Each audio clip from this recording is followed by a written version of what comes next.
Salió Jesús de allí y vino a su tierra, y le seguían sus discípulos. Y llegado el día del reposo, comenzó a enseñar en la sinagoga. Muchos oyéndole se admiraban y decían: ¿de dónde tiene estas cosas? ¿Y qué sabiduría es esta que les dará? ¿Y estos milagros que por sus manos son hechos? ¿No es este el carpintero, hijo de María, hermano de Jacobo, de José, de Judas y de Simón? ¿No están también aquí con nosotros sus hermanas? Y se escandalizaban de él. Mas Jesús les decía: no hay profeta sin honra, sino en su propia tierra y entre sus parientes y en su casa. Y no pudo hacer allí ningún milagro, salvo que sanó a unos pocos enfermos, poniendo sobre ellos las manos. Y estaba asombrado de la incredulidad de ellos, y recorría las aldeas de alrededor enseñando. Muy bien. Gracias, Juan. Qué bien. Muy bien, pues vamos entonces. Tenemos capítulo nuevo en el Evangelio de Marcos. Estamos en el capítulo 6. ¿Os acordáis de las últimas dos sesiones, los últimos 2 domingos, viendo al Jairo, al señor importante de la sinagoga, que tenía la hija que al final se murió, pero no se murió, la resucitó el Señor? Y esa interrupción que vino cuando esa mujer necesitada de tantos años, pues interrumpió por un momento esa procesión que iba hacia la casa de Jairo, ¿no? Donde el Señor, rodeado de sus discípulos y rodeado de una multitud de gente, se pararon y el Señor atendió la necesidad de esta mujer y le ayudó a dar testimonio cuando ella no quería dar testimonio. Y cuánto me alegro y disfruto de aquellos que dan testimonio aquí en la iglesia, de aquellos que son fieles y comparten también de la palabra. Muchas gracias a cada uno que participa, tanto en el programa público como detrás de la escena, enseñando a niños y ayudando a cuando llega la gente, incluso barriendo, en fin. No quiero nunca cansarme de dar gracias a todos los que sirven, los que ayudan, los que también invitan a la gente a venir a la iglesia también. Qué bueno. Muy bien, pues vamos entonces a empezar el capítulo 6. Mientras estaba leyendo Juan, se me ocurrió algo, lo anoté aquí, del versículo 2. Pero bueno, primero dice: salió Jesús de allí y vino a su tierra. Yo voy a poner un mapa, pero al final no llegué a ello, porque cuando dice salió Jesús de allí, ¿de dónde? Bueno, salió de la ciudad de Capernaum y de la zona que rodeaba el mar de Galilea.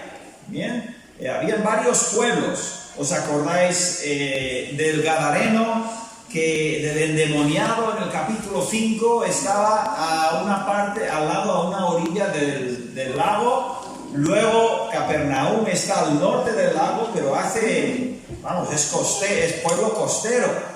Entonces el Señor muchas veces enseñaba en los pueblos de alrededor de Galilea, y verás que ese nombre sale muchas veces. Pero ahora sale de allí y vino a su tierra. ¿A qué se refiere su tierra? Bueno, muchos de los que estamos aquí somos de otra tierra.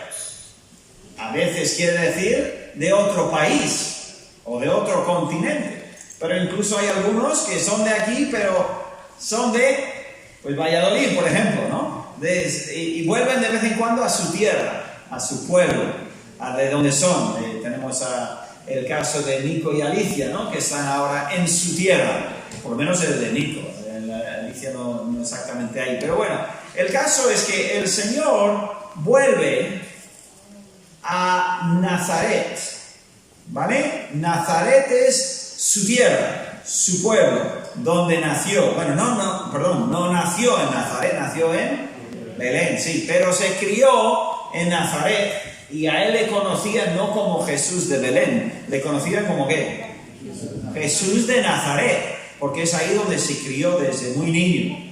Entonces vuelve a su tierra, y esta vez no vuelve solo. Hola mamá, no. Viene con alguien. ¿Quién viene con él? Sus discípulos. Nos decía Walter que qué bonito ver que las personas a veces se sentaban delante del Señor para escuchar al Maestro, ¿verdad? A ver, si el Señor Jesús se pusiese en el otro local de al lado a enseñar, ¿cuántos estaríais aquí escuchándome a mí? Ninguno. ¿Sabéis por qué? Yo no estaría aquí tampoco. Yo estaría allí. Entonces, muy bien la observación, ¿no? De que la gente con sabiduría, la gente con corazón que amaba a Dios, pues disfrutaban de sentarse a escuchar. A veces en los campos, y tenéis las comidas, ¿no? De los 5.000 y de los 4.000, ¿y qué de los 300 y de los 500 y de los 100? Me parece a mí que también hubo de esos también. Quizás el Señor no solamente hizo esos 2 milagros de esa clase. El caso es que era importante y bueno poder estar sentado escuchando, y que se pasa la hora de comer, se pasa la cena. ¿Ya es de noche? ¿Ah, sí? ¿Ya es de noche? Pues ni me he enterado, ¿no? Porque estamos escuchando al Señor Jesús. Pero el Señor Jesús se movía y con él iban los discípulos, y también con el paso del tiempo se iban uniendo mujeres, especialmente un equipo de mujeres que servían y ayudaban y también escuchaban y aprendían, mujeres que eran tan fieles que en la cruz no quedó ningún hombre con el Señor, le abandonaron todos, pero ahí estaban las mujeres fieles, ¿no? Entonces, y él iba caminando por esa zona, esa región, y ahora llega a Nazaret, y por lo menos a sus discípulos parece que se refiere a los 12, en principio. Entonces, llega a su pueblo. ¿Qué pasa en el pueblo de uno? Bueno, se encuentra amigos, se encuentra pues familia y temas de antaños, recuerdos, pero hay algo que pasa también en el hogar, en la tierra de uno, y aquí en este caso es lo que sucede. El Señor Jesús viene con un grupo de seguidores, es un maestro, ya es como un rabí que le llaman a veces, y tiene todo un equipo de personas alrededor de él, tanto maestros como ayudantes y tal. Llega a su pueblo y el versículo 2 dice: y llegado el día de reposo es el sábado, cuando los judíos reposaban de trabajar, o debían de reposar y descansar.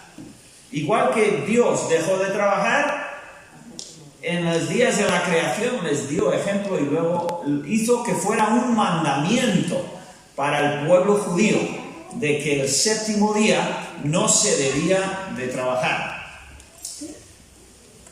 Por cierto, muy buena idea, necesaria para ti, trabajar, pero no siempre. No es bueno trabajar siempre. Dios no nos hizo para trabajar 7 días a la semana, ¿vale? Nos hizo con ciertos límites. Tampoco te hizo para trabajar 14 horas todos los días. Además tienes que dormir. Si no duermes lo suficiente, terminarás sin trabajar correctamente. Y terminarás seguramente muriendo antes de tiempo, por no honrar y respetar los límites que Dios nos ha puesto por naturaleza. Llega el día de reposo, dice que comenzó a enseñar en la sinagoga. Esto se supone que no lo había hecho nunca todavía. Es muy interesante. Me hizo una pregunta el otro día Walter, hace un par de semanas, que sale aquí. Una observación muy curiosa. Vamos a leer el versículo y luego lo hablamos. Dice, comenzó a enseñar en la sinagoga y muchos, oyéndole, se admiraban y decían, ¿de dónde tiene estas cosas? Vaya lo que dice. ¿Y qué sabiduría es esta? ¿De dónde ha sacado esta sabiduría que le es dada? Y estos milagros que por sus manos son hechos, se empezaron algunos se maravillaban y decían, ¡wow! ¿De dónde viene? Y lo que se me hace curioso es que durante más o menos 30 años, Dios encarnado, el Señor Jesús, creador de todo, se fue criando en una casa humilde, tan discretamente que nadie se imaginaba lo que Él sería, lo que Él era. Qué curioso, ¿no os parece? Me dijo Walter en esa conversación, me dice, y los hermanos que convivieron con Él, que al principio no creían en Él tampoco, ¿cómo es que pudieron vivir con Él sin darse cuenta de quién era? El Señor Jesús vivió, la mejor palabra que me viene a la mente es discretamente, humildemente, sometiéndose a su padre terrenal, digamos, José. Evidentemente, en el versículo siguiente dice, ¿no es este el carpintero? ¿Qué es lo que el Señor Jesús hizo durante, 30 años, no todos los años, pero la gran mayoría de su vida? ¿Qué es lo que hacía? Carpintería, trabajo de carpintería. Muebles y herramientas, cosas de madera, tan discretamente de cara al público, que nunca dio ningún mensaje, nunca dio ninguna enseñanza. Parece ser que ni siquiera jamás habló en público por 30 años. Se quedó humilde, tranquilo, discreto. Qué importante es para nosotros entender. Incluso los que tienen algún ministerio público, hay lugar para estar en público, hay tiempo para estar discreto, humilde, fuera de la luz, aprendiendo, disfrutando, caminando con el Señor en nuestro caso. Tan discreto fue el Señor que cuando vuelve al pueblo y empieza a enseñar el sábado, dicen, ¿pero quién es? Dijeron en el 3, ¿no es este el carpintero, hijo de María? Se ve que ya en estas fechas, casi por seguro, había fallecido José, el padre, el padre, digamos, terrenal, ¿no? José había fallecido, pues no lo mencionan aquí. Dicen, es hijo de María, hermano de, fíjate, 4 hermanos: Jacobo, José, Judas y Simón. Eran 5 varones. ¿No estaban también aquí con nosotros sus hermanas? Por lo menos 2. Vaya familia, familia numerosa. Eran 8, ¿no? A ver, hago los números bien, ¿no? 5, 7 por lo menos, ¿no? Y entonces dice, y se escandalizaban de él. Bueno, a ver, ¿en qué quedamos? ¿Se admiraban o se escandalizaban?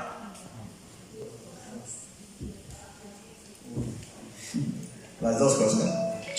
Algunos uno, otros otro, pero parece ser que al final de pensarlo y mirar todo, al final empezaron a hacer las preguntas, al principio admiraos, que luego empiezan a hacer estas preguntas y hablar entre sí y tal, y al final, ¿con qué terminan?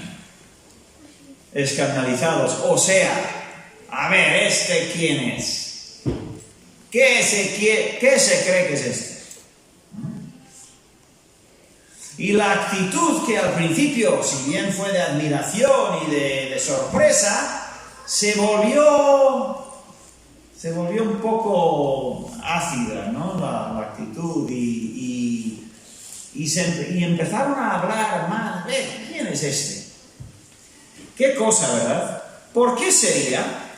Versículo 4 dice, mas Jesús les decía, es curioso que esto, hombre, no me gusta decir que le provocó al Señor, porque el Señor nunca es provocado a nada, el Señor actúa, no reacciona, actúa porque es el Dios de dioses, ¿no? Es el Señor de señores.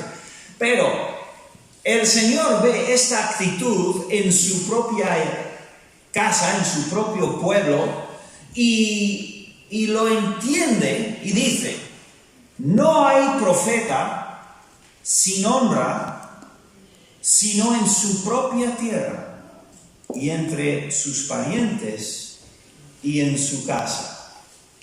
¿Cómo es esto? ¿Por qué? ¿Por qué se dice esto? Y suele ser bastante habitual, no siempre, pero es una cosa bastante habitual, que la gente se vuelva en contra de alguien de entre ellos, que de pronto se hace famoso, grande, importante. Dice, no hay profeta sin honra, sino en su propia tierra. ¿Por qué es? Pues es por el orgullo. ¿Y este quién se cree que es? Al final es el orgullo de las personas. Es el orgullo de pensar, oye, ¿por qué tiene tanto seguimiento? ¿Por qué va él viajando por todo? ¿Por qué? ¿No? Y es un poco el orgullo de la gente que ve a alguien que de alguna manera les supera, ¿no? Se suele decir, no sé si en castellano pero en inglés se suele decir algo así como la familiaridad genera desprecio.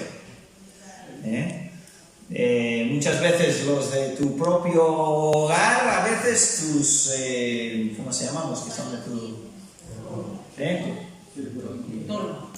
Bueno, entorno sí, pero bueno, tus hermanos y hermanas, qué pinta ¿no? Suelen despreciar al que de ellos les saca un poco, ¿no? Es el orgullo al final, el orgullo humano que hace eso. Y el Señor destaca esa cosa. Nos gusta también, nos fascina lo de fuera, lo de lejos. Vemos, yo qué sé, el queso de allá y ¡guau, qué bueno! Y el queso de que hay por aquí, bueno, está bien, pero yo quiero, si te traen un queso de fuera, ¡guau! Si tú tienes queso de Idiazábal, etcétera, etcétera. No, pero esto es queso. Y ya puede ser de cualquier otro sitio, pero nos parece fascinante, ¿no? Lo que viene de otro lugar lejano. Es un poco normal en la naturaleza humana. Entonces, el Señor Jesús, ahora llega lo importante, ahora llega algo importante. En el versículo 5 dice, y este versículo a mí me choca mucho, porque revela mucho. Dice, y no pudo hacer allí ningún milagro, salvo que sanó a unos pocos enfermos, poniendo sobre ellos las manos. Fíjate, acaba de venir de Galilea, donde miles de personas se agolpan para escucharle y para ver los milagros, y vuelve a su pueblo. ¿Y en su pueblo qué pasa? Unos poquitos tienen fe para ser sanos. Y el versículo 6 dice, y estaba asombrado de la incredulidad de ellos. Y recorría las aldeas alrededor enseñando. El Señor mostró a sus discípulos este asombro. Fíjate, hemos venido a mi pueblo, hemos venido a Nazaret, que no era pueblo pequeño, era algo grande. Hemos venido a mi pueblo y mira la diferencia entre aquí y Galilea. ¿Y la razón? Una: incredulidad. Simplemente no creí. Pero eso quiere decir que quedó gente enferma, quedó gente ciega, quedó gente coja, quedó gente sorda en Nazaret. ¿Por qué? Por incredulidad, no porque Jesús no estuvo ahí. Jesús estuvo ahí presente. Esta enseñanza es muy grande, ¿eh? No dejes que se quede ahí a 2000 años. No dejes que esté en la Biblia y no más. ¿Por qué hay creyentes hoy, 27 de junio del 2021, hay creyentes que un día pusieron su fe en el Señor? Dijeron: Señor, perdóname, mi vida es tuya. Y sin embargo, en su vida no ha habido milagros de la obra de Dios, sino que más o menos su vida se caracteriza por problemas y quejas y tragedia, y pasa la vida y no hay nada allí.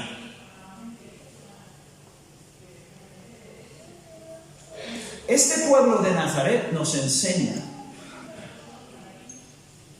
que por incredulidad en el corazón de un creyente, mi vida puede ser bastante pobre. No estoy hablando, ojo, no estoy hablando de grandes respuestas de oración, milagros tremendos como el milagro de ayer, digamos, que si no lo sabes de qué va, pues búscate el libro o algo. Pero no estoy hablando de peticiones concretas que Dios obra de una manera extraordinaria. No. Estoy hablando de la vida que ve la mano de Dios obrando a través de la vida. Y esta semana tengo una alabanza y la semana siguiente también he tenido una semana muy dura, pero Dios ha estado conmigo y de vez en cuando hay una respuesta. Sí, hay un milagro grande en la vida, y luego quizás hay meses o un año o dos en que las cosas más tranquilas, seguimos caminando con Dios, pero ¡boom!, otra vez el Señor hace algo maravilloso. Eso debe de ser lo habitual en la vida de los creyentes. Ojo, no estoy diciendo que cada cristiano va a estar constantemente compartiendo grandísimas y concretas respuestas a la oración. Las hay, pero esas vienen a veces, pues van y vienen de vez en cuando, ¿no? Pero la vida de fe es una vida en el que Dios obra. Y hay testimonios para dar gracias a Dios constantemente, si no todos los días, pues todas las semanas, si no todas las semanas, todos los meses. Dios obra en mi vida y me guía, me dirige. Es una maravilla la vida de fe en el Señor. Pero si en tu vida no existe esa realidad, si pasan meses y no ves a Dios, no es porque Dios no está allí, sino porque tus ojos no están abiertos a la obra de Dios y tu corazón no está literalmente creyendo en Él. El Señor Jesús dijo: me asombro por la incredulidad de mi pueblo y no he podido casi hacer milagros. ¿Soy el mismo? ¿Por qué hay entonces creyentes llenos de Dios, viendo la mano de Dios en sus vidas, y otros no? Porque un corazón es, diríamos, como Galilea, los pueblos de Galilea, y otro corazón es como Nazaret. Entonces, ¿a qué me refiero para terminar? La vida de fe se describe en las decisiones de cada día.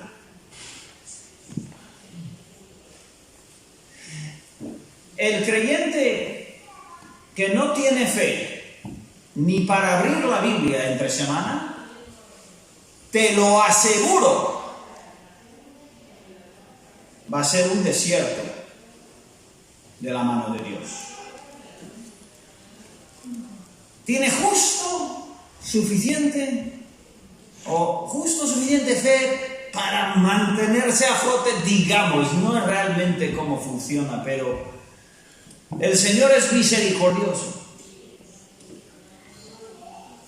Pero el que bebe del Señor todos los días, el que come de la palabra, como bien decía el hermano antes, de su interior sale ¿qué?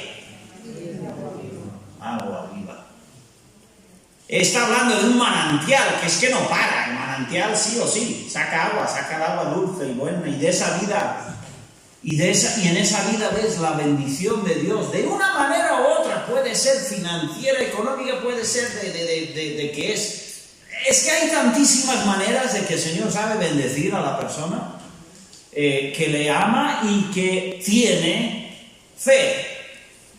Y el Señor sabe quién cree en Él o quiénes creen en Él y quiénes no. Tremenda historia esta de Nazaret. Su propio pueblo, pero nos enseña que podemos ser un pueblo, como si fuéramos un pueblo con muy poca obra de Dios en nuestra vida. Pueden pasar años, pueden pasar décadas y muy poco vemos de Dios. No porque no está allí. Jesús estaba en Nazaret. No tiene que ver con el Señor no queriendo bendecirte. Tiene que ver con tu corazón y mi corazón. Si creo en Él y si le busco, si le quiero, si le amo, si le alabo, si no puedo vivir sin Él. Esa es la manera de vivir. Y si no lo estás viviendo, tu vida puede ser creyente, pero tu cara será larga, tu vida será triste, será siempre carga, siempre estarás arrastrándote en vez de brincando como el recién sanado del Señor y el que va para siempre en la vida caminando, corriendo con el Señor. Muy interesante, ¿verdad?, este pasaje de Nazaret y la respuesta que dieron al Señor. Bueno, vamos a dejarlo así por hoy. Gracias a todos por vuestra enseñanza, presencia, el ministerio de cada uno en su lugar, en su momento. Que Dios nos ayude a vivir por fe, no solo para ser salvos, sino después de salvos Vivir en fe. Ahora va a venir los músicos y vamos a cantar el último himno, que es Cristo es guía de mi vida. A ver si está por ahí. Ah, pianista viene, ¿no?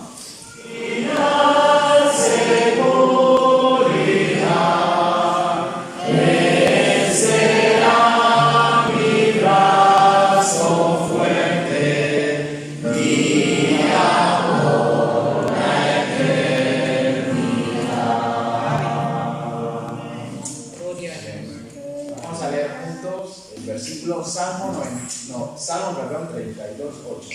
Te haré entender y te enseñaré el camino en que debes andar. Sobre ti fijaré mis ojos.